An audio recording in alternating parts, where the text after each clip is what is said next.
અમદાવાદના બાપુનગર વિસ્તારમાં કાકડિયા હોસ્પિટલ દર્દીને સ્ટેન્ટ મૂક્યા બાદ તેનું મોત નિપજતા પરિવારજનોએ હોસ્પિટલમાં હોબાળો મચાવ્યો હતો।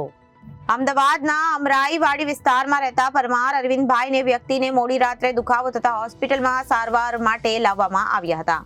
આજે સવારે એન્જિયોપ્લાસ્ટી કરીને સ્ટેન્ટ મૂક્યા બાદ તેમની તબિયત વધારે બગડી હતી અને તેમનું મૃત્યુ થઈ ગયું હતું। પરિવારજનોનો આક્ષેપ છે કે હોસ્પિટલની બેદરકારીથી સ્ટેન્ટ મૂક્યા બાદ તેમનું મોત થયું છે, જેથી પરિવારજનોએ હોસ્પિટલ પહોંચી હોબાળો મચાવ્યો હતો। આ હોસ્પિટલમાં ભાજપના પૂર્વ ધારાસભ્ય વલ્લભભાઈ કાકડિયા ટ્રસ્ટી છે।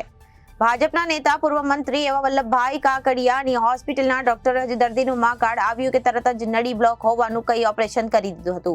પીએમજે કાર્ડમાંથી એપ્રુવ કરાવ્યા બાદ ઓપરેશન કરી દેવામાં આવ્યું હતું અને કાર્ડમાં એપ્રુવલ વિના કેવી રીતે દર્દીઓનું ઓપરેશન કરવામાં આવ્યું તેવા આક્ષેપો કરવામાં આવી રહ્યા છે। तो यहाँ पे ईसीजी कराया, दवा दी, इंजेक्शन दिया और बोले गैस हो गया तो दवा लेके घर भेज दिया। सुबह बोले रिपोर्ट देखने आ जाना, तो सुबह ये लोग आए। सुबह रिपोर्ट देखा तो डॉक्टर ने तो तुरंत बोल दिया इनको तो अटैक आया, इनको तो एंजियोग्राफी करना पड़ेगा, इनको तो सुई लगाना पड़ेगा, स्टैंड रखना पड़ेगा, ऐसा बोला। और ये अकेली औरत आई थी, उसका देवर साथ में आया था, बराबर। और जब बोले कि इतना पैसा होगा, ज्यादा पैसा होती है, तो बोले कि मेरे पास इतना पैसा है ही नहीं, बराबर। मैं तो लारी चलाती हूँ, इसमें हमारा गुजरा था। तो उसको डॉक्टर ने बोला ठीक है, कोई वादा नहीं, आयुष्मान कार्ड होगा तो उसमें कर दूंगा हम, आप चिंता मत करो। तो ये उसका देवर लेने गए। तो मेरा कहने का इतना मतलब है कि जब मरीज यहाँ पे था, अकेला था, इन दोनों को भेज क्यों देगा? तो उनको बोलना चाहिए ना, तो वडील को हाँ हाँ हाँ, कोई बुजुर्ग हो तो उसको बुलाओ, नहीं बुलाया। ये लोग लेके आया, तुरंत एंजियोग्राफी कर दिया, तुरंत स्टैंड करा दिया। जब कर रहे थे वहाँ उसका इतना डैमेज नस कट गई, बड़ा। डॉक्टर ने भी बोल दिया कि हमारे से ये भूल हो गई। ऑपरेशन करके लाए तब तो अच्छे थे, फिर 5 मिनट के बाद डॉक्टर सब बोलने लगे कुछ हो गया, ज्यादा श्वास चलने लगा। और इसका बोला कि इसको चाय बिस्किट खिलाओ, मरीज को चाय बिस्किट खिलाओ। ये लेने गई तो बोले नहीं, अभी ने बाद में खिलाना। और ये लेके आई तो हमने बोला कि ज्यादा हो, अगर आपसे कुछ ना हो तो हमें छुट्टी दे, तो हम यूएन मेहता में ले जाएंगे। तो भी इन लोगों ने छुट्टी नहीं दी। कितनी बार बोले 15 मिनट रुक जाओ, 2 घंटे रुक जाओ, 3 घंटे रुक जाओ, तो भी इन लोगों ने कुछ किया नहीं। अंदर किसी को जाने नहीं। जब ऑपरेशन करके आया था तो यहाँ पे हाथ में खाली सुई लगी थी, किसी और जगह सुई ना। और थोड़ी की देर के बाद हम देखने गए, मर गए, तो यहाँ पे नली थी, यहाँ पे नली पर डाल दी।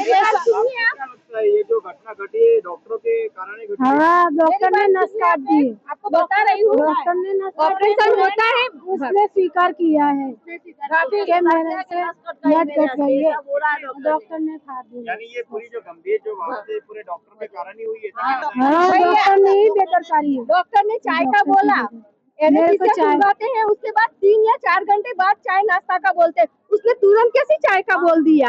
10-15 मिनट में चाय नाश्ता करवा दो। कैसे उसने चाय नाश्ते का बोल दिया? इतना मैं लेने गई और वापिस आई तो अंदर ही नहीं जाने दिया। क्योंकि एनेस्थीसिया से बेहोश हो जाते हैं इंसान। शुरुआत कैसे हुई थी, यानी क्या प्रॉब्लम हो रही थी उनको पहले? वो रात को 3 बजे उनको गैस ही था, सिर दुख रहा था और गैस भर गई थी ना, उससे उनको छाती में दुख रहा था। बस वो गैस ही था, गैस ही था और कुछ नहीं था। उनको ऐसा तो होता था, पहले भी कई बार होता, गैस का प्रॉब्लम था और डॉक्टर ने अटैक बता के नस काट दी। રોડ શેરકોટડા ખાતે આવેલ કાકડી હોસ્પિટલમાં એક દર્દી હતા જેમનું નામ હતું અરવિંદભાઈ પરમાર અને તેઓ અમરાઈવાડીના રહેવાસી છે। આજે એમનું અહીંયા વહેલી સવારે જ્યારે એમને છાતીમાં દુખાવો પડ્યો હતો તો એમને અત્રે હોસ્પિટલ ખાતે લાવવામાં આવેલા હતા। હોસ્પિટલના ડૉક્ટરે એમની પ્રાથમિક સારવાર દરમિયાન પરિવારજનોને જાણ કરેલી હતી કે જે આ અરવિંદભાઈ છે એમને હાલમાં હૃદયનો હુમલો આવેલો છે અને ત્યારબાદ એમનું જે આગળની મેડિકલ તપાસણી કરતા એમાં એમના જે એક હૃદયની એક નળી હતી એમાં બ્લોકેજ હતું, તો બ્લોકેજનું તાત્કાલિક ઓપરેશન કરવું જરૂરી હોય એ અંગેની એમને સમજ કરી અને ત્યારબાદ જે અરવિંદભાઈ છે એમનું ઓપરેશન કરવામાં આવેલું। ઓપરેશન બાદ છે એ એમની મેડિકલ કન્ડિશન થોડી ક્રિટિકલ થયેલી હતી અને એ ક્રિટિકલ કન્ડિશનના કારણે તેઓનું મૃત્યુ નિપજ્યું હતું। તો આજે એમના મૃત્યુની જાણ થતાં જ પરિવારજનો દ્વારા ડૉક્ટર છે એમને સારવારમાં બેદરકારી દાખવી હોય એ અંગેની પરિવારજનોની રજૂઆત હતી અને પરિવારજનોએ જે છે એ અંગે હોસ્પિટલના તંત્રને રજૂઆત કરેલી હતી અને એમના પરિવારના ઘણા બધા સભ્યો અહીંયા હોસ્પિટલ ખાતે હાજર છે. બનાવની જાણ થતાં જ પોલીસ પણ તાત્કાલિક કાકડિયા હોસ્પિટલ ખાતે પહોંચેલ છે અને હાલમાં જે છે પરિવારજનોને એમના મૃત્યુનું જે કંઈ એમના ડૉક્ટરો તરફથી જે પણ તે બેદરકારી કે જેના પણ એમના જે આક્ષેપો છે એ બાબતે એમને અત્યારે હાલમાં જે એમના પરિવારજનનું મૃત્યુ થયું છે તો એનું અકસ્માત મોતની જાહેરાત જે છે લેવામાં આવી રહી છે અને ત્યારબાદ એસડીએમ એક્ઝિક્યુટિવ મેજિસ્ટ્રેટની હાજરીમાં આ જે મરણ જનાર છે એમનું ઇન્ક્વેસ્ટ પંચનામું કરી અને આગળની પોસ્ટમોર્ટમની કાર્યવાહી કરવા માટે મોકલી આપવામાં આવશે. મેનેજમેન્ટમાં હવે દાખલા તરીકે રાત્રે અરવિંદભાઈ પરમાર જે અત્યારે જે અહીંયા છે એ રાત્રે પેશન્ટ તરીકે આવેલા પછી પાછા હવે એના જતા રહ્યા પાછા જતા રહ્યા એટલે નોર્મલ એટેક હતો પછી એમને કંઈક બે સાથે ચેકિંગ કર્યું એટલે એમાં એટેક હતો એવું ડૉક્ટરનું કહેવું છે. એવી એટેક હતો અને એની એટેકમાં મેઇન જે નળી હોય એ મેઇન નળી બ્લોકેજ હતી એટલે એ નળી ખોલી ડૉક્ટરે ખોલી પાછી હરખું કરી અને પાછું એને જે પેશન્ટ છે એ બાથરૂમમાં બી ગયા જઈને આવ્યા એ વાતો બી કરી પછી પાછું નાનો મોટો કંઈ એટેક આવ્યો એવું ડાક્ટરનું કહેવું છે ટેકનિકલ રીતે અને પેશન્ટ એક્સપાયર થયા.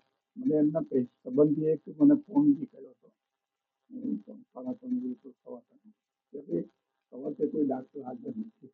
મેં ફોન કર્યો એટલે કાર્ડિયોલોજિસ્ટ ડૉક્ટર હાજર હતા પેશન્ટની સાથે બેઠા હતા એટલે મેં પાછો એનો ફોન કરીને કીધું 7 મિનિટ પછી કે ભાઈ ડૉક્ટર ત્યાં હાજર છે અને સારવારની કામગીરી ચાલુ છે એટલે જે કંઈ થાય એટલે બચાવવાના પ્રયત્ન સ્વાભાવિક છે.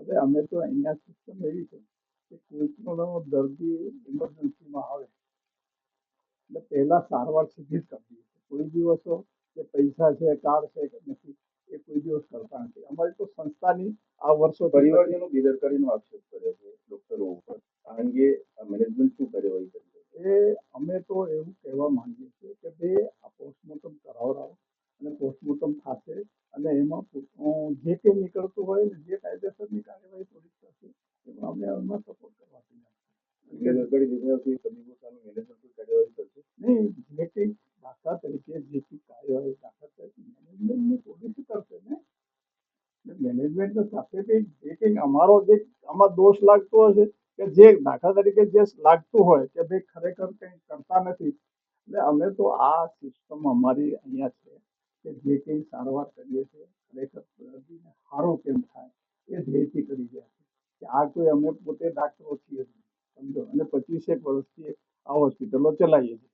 નરેન્દ્ર મોદી સાહેબે ઉદઘાટન કર્યું તો તમે જોઈ શકો છો અને પછી બાજુ ત્યાં બીજી કોઠિયા હોસ્પિટલ બી છે એટલે અમે અમારું આ પ્રયત્ન છે કે પોલીસ કહે છે પરિવારજનોને શું આશ્વાસન આપો છો? તેમને ન્યાય માંગે છે પરિવારજનો તો સ્વાભાવિક છે કે એનું કોઈ માણસ એક્સપાયર થયું હોય તો ગમે હોય ઉંમર હોય નાની હોય કે મોટી હોય દરેકને દુઃખ હોય સ્વાભાવિક વસ્તુ છે. એટલે અમે એને કહીએ છીએ કે તમે પોલીસ તમે પોસ્ટમોર્ટમ કરાવો અને એનું જે લાગતું હોય જે રિપોર્ટ લાગતો હોય જે કાયદેસર કાર્યવાહી થતી હશે તો પોલીસ કરશે. Bureau report Janadesh news Ahmedabad.